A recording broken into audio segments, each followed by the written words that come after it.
Okay.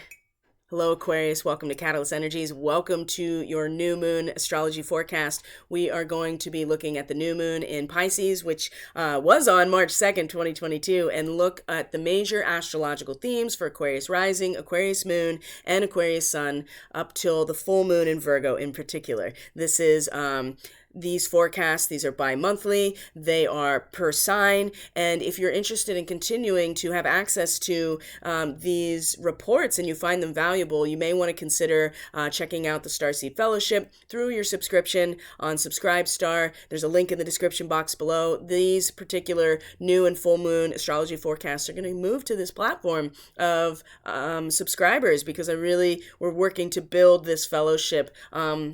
And the more that you're investing in what I'm doing, the more I'm able to invest back into assisting you in your evolution and your awakening process. So Aquarius, I would love to say here that you are getting a reprieve after last month, but it's not true because as you can see here, everything is in the still in the bottom of your chart. So even Venus and Mars are about to come into a conjunction at 0 degrees Aquarius on very late on the 5th, Saturday into the very early morning hours of Sunday the 6th. And so really the only real action going on in the top of your chart, which is the area of the astrology chart that has to do with your relationship to other, is the South Node, which is where we've been, right? We've already mastered this energy. And so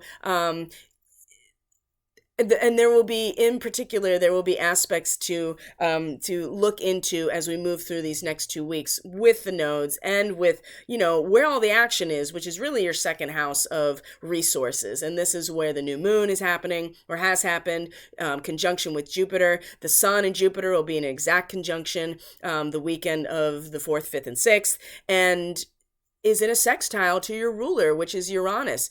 So there's a lot to talk about for everybody. But last month was really much more showcasing the Aquarian and Leo personalities and people. And it's really not settling for the Aquarius person, as you can see, because there's so much energy in your first and second house. And even with your ruler and the north node of the moon being in the 4th house, this is really about, the nuts and bolts of who you are, your subjective identity and experience, your resources, inherently your material wealth and resources of the second house, which is the area of this new moon cycle, your perception, your mind, your cognitive awareness, your reasoning, your logic, your learning. This is 3rd house where Chiron is, making connections to Black Moon Lilith this weekend as well.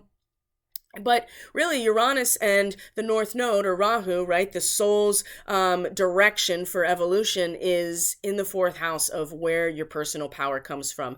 And I feel like that this is part of a larger story that's been ongoing definitely since 2020 when Saturn and Pluto came into a conjunction in your 12th house, or in this Aquarius 12th house, but also too, Pluto's been in Capricorn since 2008. So this is a long time coming and is now starting to get more amplified, more accessible, more concentrated. And with Venus and Mars coming through this territory, meeting Pluto just on 3-3, both of them, and then coming into Aquarius.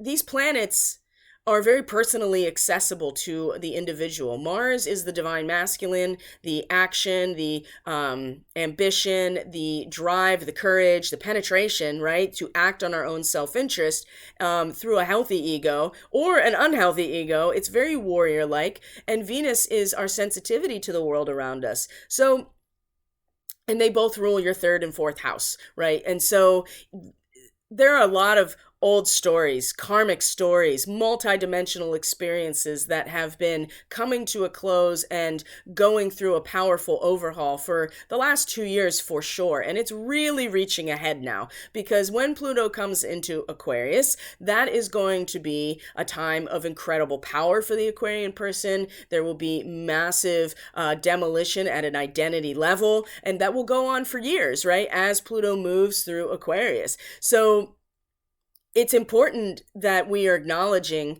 well, for Aquarius, that these stories in the 12th house that are endings, right? They're tying up loose ends. They are tying up karmic situations, and a lot of healing has been happening at this level on so many past situations, and the collective's sins, as it were, right? The collective unconscious is part of the 12th house. And so not only are you experiencing what's happening now in, kind of the unseen astral realm and the Akashic realm, you're also experiencing everybody at a spiritual level, the collective's reckoning in some ways, and it's something that you have access to. I wouldn't say easily, but for an Aquarius person, absolutely, because you are able to access these realms very, more so than maybe other signs, just because of the nature of who you are. And so these stories,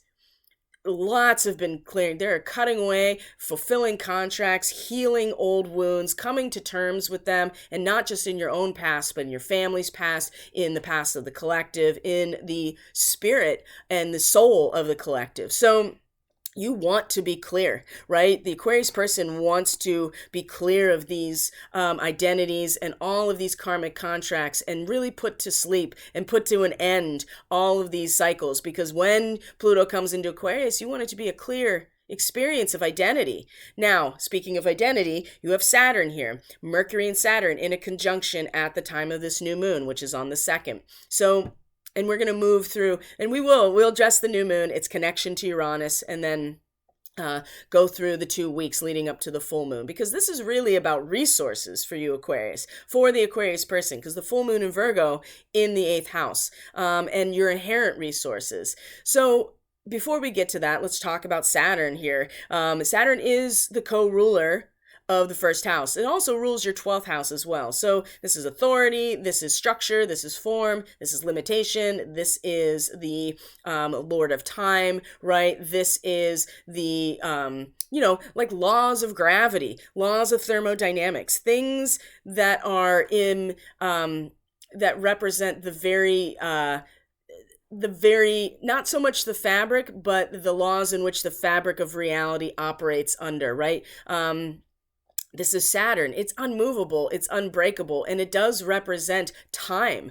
So, but it also represents confidence and authority, and the protection and provision that Saturn also represents, because it's not very easy to destroy the bonds of something so institutionally embedded as, space-time or the laws of physics. So at least classical physics in this 3rd dimension, and that's something to consider. And it's interesting that Saturn rules Capricorn and Aquarius, and that's partially because, before Uranus was discovered and then designated as the ruling planet of Aquarius, Saturn was ruling both of these areas. And I think that's really important, because not only is Saturn representing the limitation and the boundary of the material world unfolding, it also represents that same type of, confidence and strength and authority at an energetic level, at the wavelength of society too. Like there's no real penetrating of that either. So having Saturn in your 1st house and having it here for a while has really made the identity of the Aquarius person kind of like take it or leave it, my way or the highway. I am who I am, and that's all that I am, right? So this can be very hard on relationships, and I think this full moon really gave all of us, but especially Aquarius, the highlight of the intensity emotionally in our relationships and our sensitivity to these interpersonal relationships, these contracts that we have in society with ourselves, with our spouse, with our business partners, that can be very overwhelming to the point where it's too much, right? It's exciting, but it's overwhelming. So Saturn has been, just holding it down into Aquarius, but specifically in identity of Aquarius. Now, there's damage control for sure that needs to happen. And it's not so much that, we want to completely stop the process of the burn, right? Which is a real big part of the degree that Mercury and Saturn are together. But the energy, even though the energy is being released from Pluto and Capricorn, right? There's still an impact to that, and we still have to find a way to take the resources that are still there so it doesn't go out of control, right? It's like a forest fire, and we know that the fire is going to lead to new growth in the forest, right? That it burns everything down, but what it does is allow this new growth that may not have happened if the canopy was so thick, right? So regardless if it's natural, if the fire is created intentionally, or it's created by an accident, by a human, the idea here is that Saturn is like, yeah, we have all the equipment, we have the framework, and now the mind is able to put these pieces back together, or the mind is able to manage the damage of this crisis point or this karmic visitation. And with Aquarius, definitely karmic, because we're in the 12th house with Pluto and even Mars and Venus. So and Mercury in the first house is, we're putting a lot of that pattern recognition and logic and reason towards our identity. Instead of just accepting things, we ask why. We get into the details and really investigate them, or at the very least, interface with them about who the Aquarius person is. And this is important because when Mercury comes into Pisces and comes into the second house, then when the dream world starts to become very accessible by the mind of the Aquarius, it's going to at least be able to not totally lose itself in this realm, right? There's no limitation with Mercury in Pisces other than our own imaginations. And as long as love is the motive for the Aquarian purpose, and that was the intention of this new moon cycle for you, it's going to be the possibilities are going to seem endless in terms of the way that we can cognize or think about or learn or even just address our resource issues with some sort of investigation or mental energy. Or we're going to find that our mental or resources become very mental, right? All of a sudden, the love that we identified as our resource is going to be applied to something way more in our minds and movement in this realm. So solving problems about resources, or realizing that the mental capacity and the imaginative quality is also a resource. These are a couple ways this can go. Now, this new moon, and the reason I bring up Mercury and Saturn is they're going to have much more impact in the next week. So pay attention to what this is allowing for. It's a reality check for all of us, but it's a very necessary one, and it actually has, a lot of potential for us, depending on what we are, what our damage control is about. Now, the ruler of Aquarius is Uranus, though, in the 4th house. And this is in a sextile to all of this energy in the 2nd house, okay, which is the new moon, which is Jupiter, and Neptune has been in Pisces since 2011. So, for the Aquarius person, it is love, it is compassion, it is the glue that holds us all together societally and spiritually as a whole. That is the resource. That is the material assets of the Aquarius person, because the Aquarius person is the water bearer. And what is the Aquarius person holding or bearing other than the water? And the water is Pisces. The water is the field of consciousness, the love that holds it all together. So it hasn't been exactly easy with Neptune here just right before 2012, because all of a sudden, not all of a sudden, but what it does is make the resource realm that's meant to be more objective, more concrete, something with a boundary to it, have absolutely no boundaries. But the benefit of that for an Aquarius person is like everything is your resource now. Love is your resource. Energy from compassion and unconditional love and forgiveness is your resource. Surrender and commitment at an emotional level is your resource. So whatever was happening coming into 2011 up until, when Neptune comes into Aries, which will be a number of years from now, but not that far away. I mean, we're coming into the last 5 to 6 degrees of Pisces where Neptune is. So Whereas there may have been a lot of experiences that have brought the transcendental, the spiritual, the compassionate, the humanitarian aspect right into your resource bank. So for me, for instance, as an Aquarius in 2011 is when I actually finally got my after I still have been trained for years and years in doing massage therapy and Reiki in different, not in Oregon, but when I got my 2011 was when I got my state board license in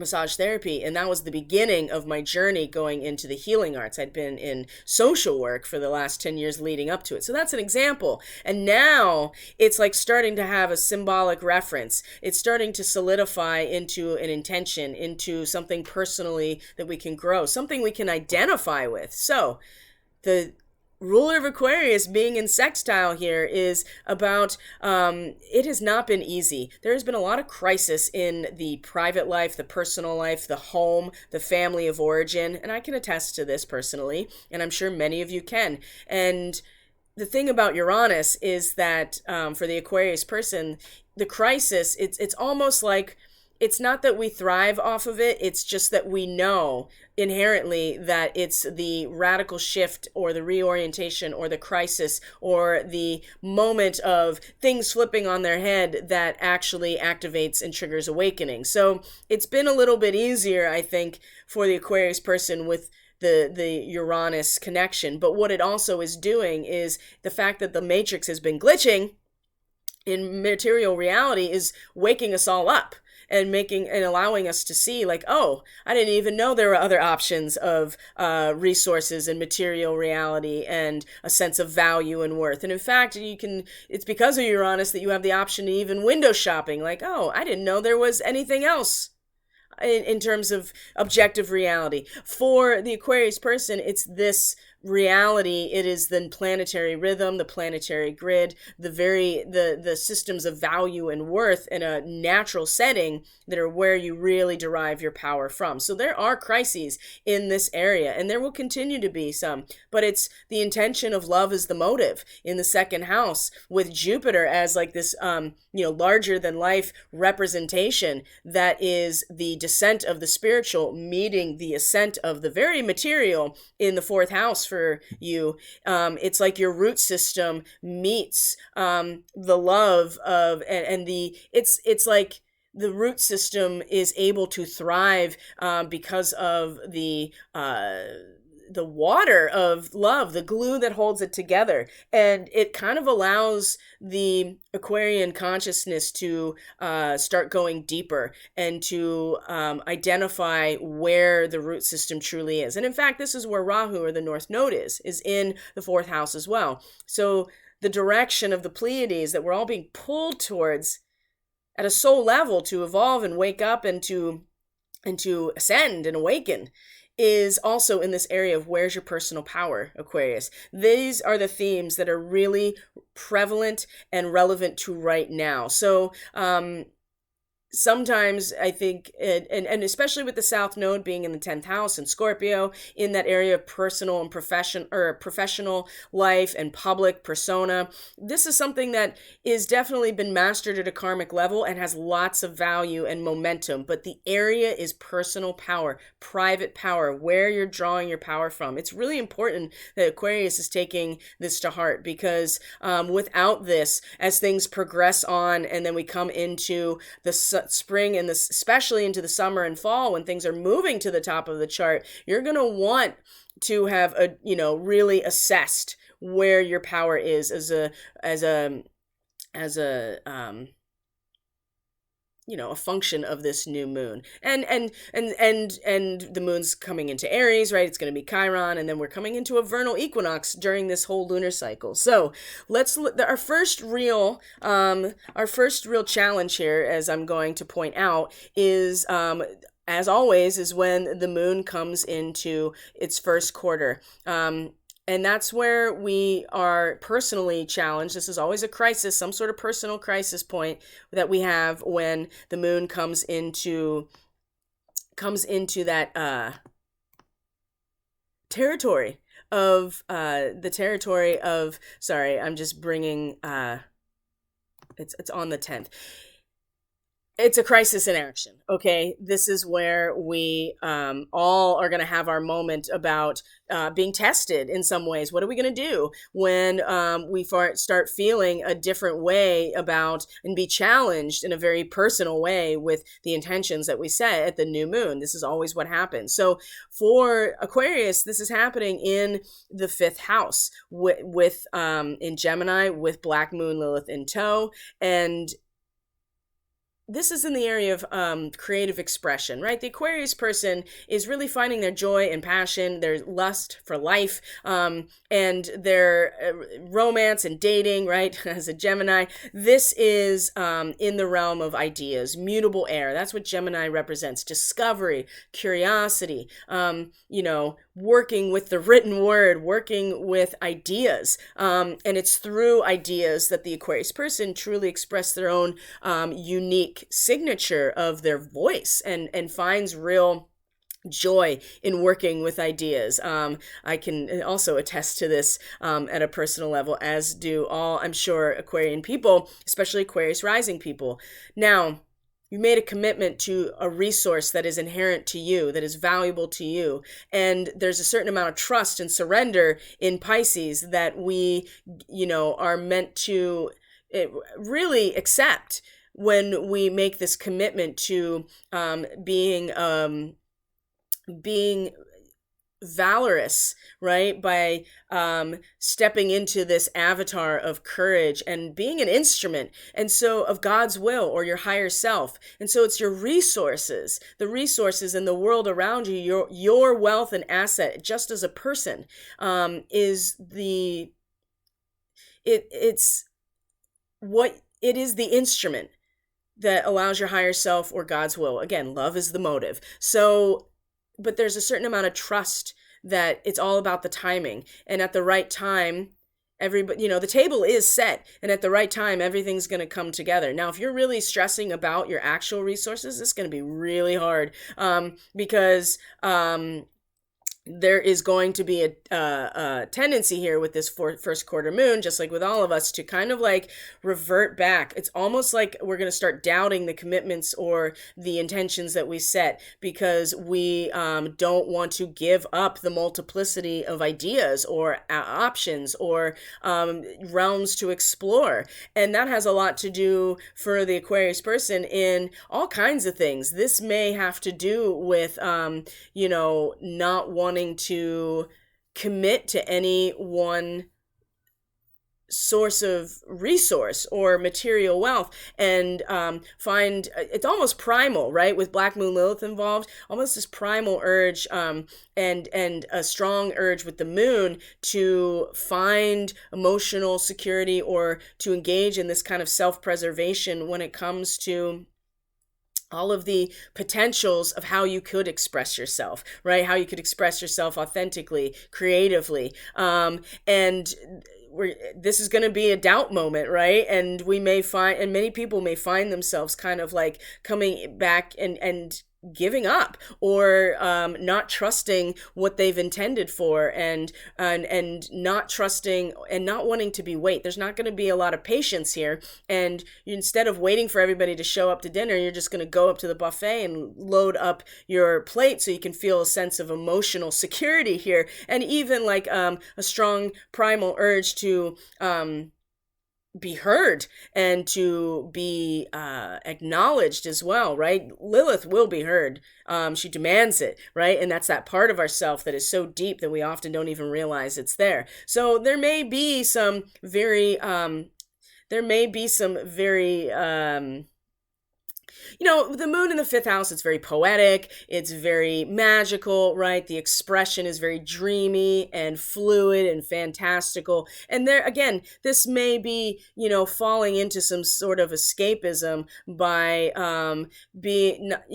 getting more into the expression of your own authenticity as a means to really deal with the confrontation here between the moon and the sun at this first quarter moon. So what's going to actually stabilize not only the mind, but the mutability of ideas and concepts and knowledge, and options, right? Options that you never really want to decide on, so you can continue to keep the energy of the dualistic nature. It is really that is the framework for the creative expression of the Aquarius person, because there's never any decision, right, with mutability, right? It's always the dialectic and the energy that is generated as a result of the dialectic that the Aquarius person really is able to harness and use as the energy of expression. And so, but that doesn't allow for a commitment to love as the motive, right? It's going to turn more into, well, how do I express my joy and my passion? Like, what are like I said, very emotional, very watery, very fluid, very poetic, but also very, very self-centered, right? And remember, the moon is just, it's transitory. It's just going to move on. So what's going to actually assist in this is this particular position of the moon will be in a trine to Saturn in your first house as this is happening. And Mercury will have moved into your second house. And Mercury rules Gemini. So there is a perspective here that is going to help anchor back into who you are and what your resource truly is. And give your mind give your mind the actual space to fantasize and to play in the realm of imagination, and to be more emotional or compassionate or feeling oriented in your expression. And it seems like these two things are going to actually work together in terms of the moon in Gemini and Mercury ruling that fifth house. You're giving a sense of you don't have to necessarily give up on the commitments you made, and love as your motive. And in fact, this is going to be, when you start problem solving around this, using your mind as a resource in some ways.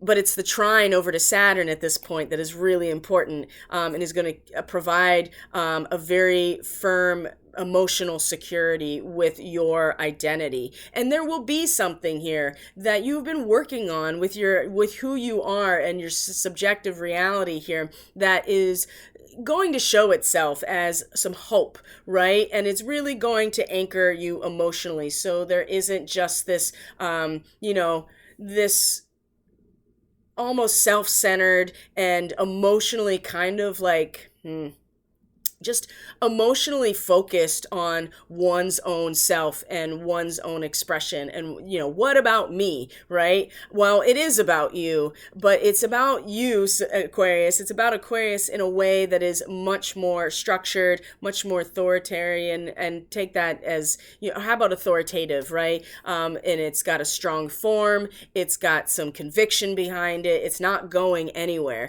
And so this trine will keep the Aquarius person from kind of like getting hyper focused on like, well, what about me, right? Well, what about you? I'd say that, use the mental faculties and as problem solving, and really get into some more imaginative space here. So, because when we come into the full moon, which is what we're going to look at, and then we're going to wrap this up because my timer went off, guys. We have, you can see this here. I mean, Lilith and this connection over to Lilith will have moved into Gemini. It's going to make a connection to Venus and Mars. Chiron's part of the picture. And we'll cover a lot of these things as we go through the dailies, of course, and the daily reports. But what I will say here is with the full moon, because this is the culmination point, right, is we are looking at a full moon in Virgo in the 8th house, right? Again, resources, but this is shared resources. This is the energy and resources that are generated in a relationship. And the Aquarius person is going to, at this full moon, will you at the amount of power generated in these relationships as a result of your conviction and your intention as love, as the motive, right, as your resource. What type of energy is it going to generate in your relationships? And will you emotionally be able to kind of pull it together in a moment of crisis in this area? This is not going to be easy, Aquarius, because the moon in the 8th house is going deeply into the feels of the shadow and the feels of the power dynamics, but it also goes into the feels of the communion and the cooperation. It's also going to be feeling into what the power structure has created in terms of what is normally unseen, right, in the realm of the occult, or in terms of the ritual that creates the power of meaning.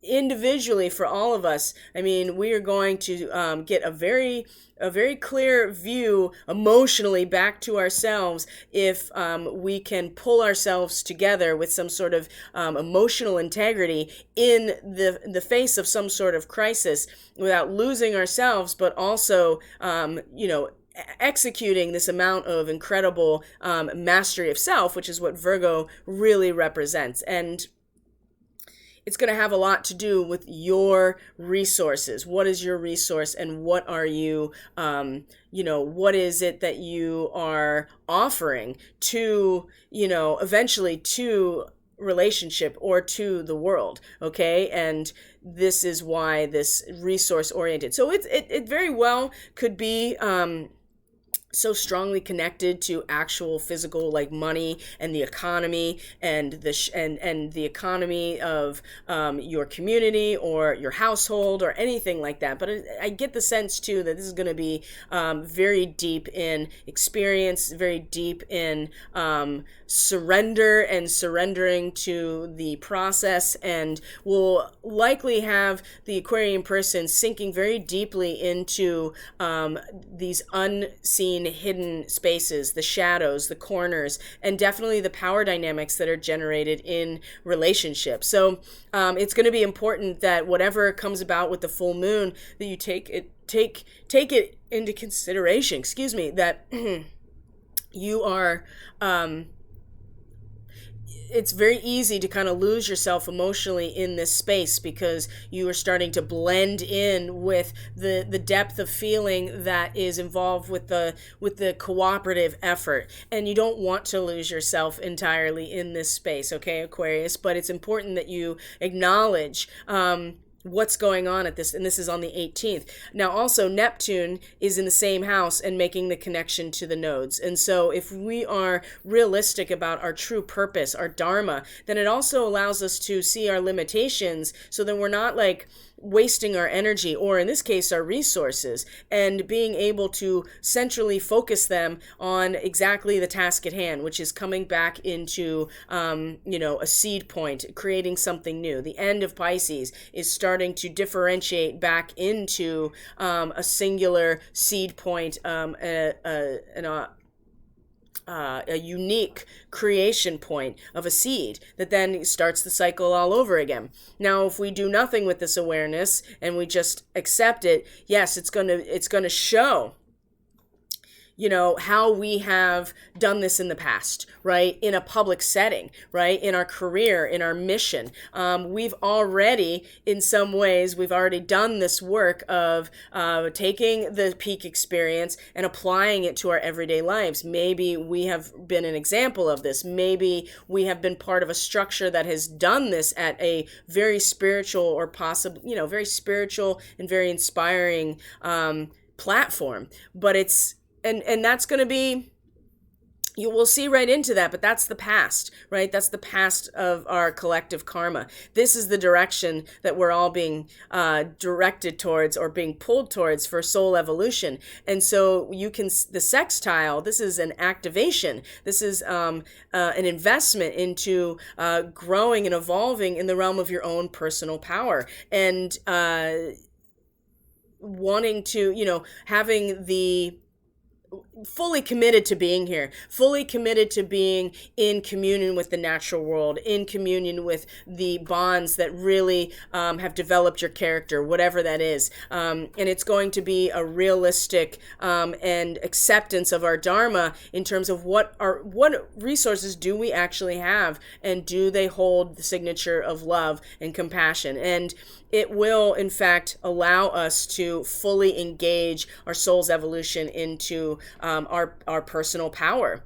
It's very tempting to want to go into this public arena, and I'm not saying that you will or you won't, but as a person, Aquarius, it's a lot of, you and your own identity and your own development and where your power is. And so, like I said, I wish it would be a reprieve, but it's not going to be. So I'm going to leave it there for now. Aquarius, thank you so much for being here. I truly appreciate each and every one of you. I am wrapping this up, so thanks for being patient and flexible. And of course, the unconventional aspect of this recording is fitting so well with Aquarius, so I don't feel too bad about it. And there is plenty to go over on the daily and for the Starseed Fellowship, if you're interested in that, because we are meeting on the quarter moons through Zoom, and that's only available to subscribers of Subscribestar, and that is in fact the fellowship. So that's something that you can link to in the description box below. Of course, if you want a personal reading, energy work to support your process, that's also in the description box below, including my website, links to that, links to Telegram, my email for Catalyst Energies, and then also the link to Subscribestar.